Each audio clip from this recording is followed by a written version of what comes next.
संभल के मुस्लिम बहुल इलाके में मिले 46 साल पुराने मंदिर की कार्बन डेटिंग कराने की तैयारी है, जिससे यह पता चल सके कि मंदिर में रखी भगवान की मूर्ति आखिर कितनी पुरानी। कार्बन डेटिंग के लिए स्थानीय प्रशासन ने एसआई को पत्र लिखा है। वहीं जिला प्रशासन ने भस्म शंकर मंदिर, शिवलिंग और वहां मिले कुएं की कार्बन डेटिंग कराने की मांग की है, ताकि पता लग सके कि मंदिर और इसकी मूर्ति कितनी पुरानी है। आपको बता दें कि बिजली चोरी रोकने पहुंची पुलिस और प्रशासन की टीम ने 1978 से बंद पड़े इस मंदिर को ढूंढा और फिर 15 दिसंबर को इस मंदिर में विधि विधान और मंत्रोच्चारण के साथ पूजा अर्चना की गई। डीएम की माने तो यह कार्तिक महादेव का मंदिर है और यहाँ एक कुआं मिला है जो अमृत कूप है।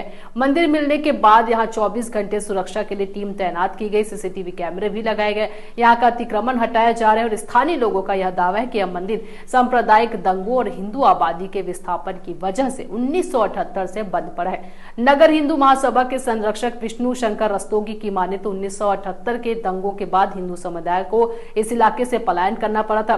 तब से ही हमारे कुल गुरु को समर्पित यह मंदिर बनता। हालांकि अब जांच के बाद ही ये स्पष्ट हो पाएगा कि ये मंदिर कितनी पुरानी है।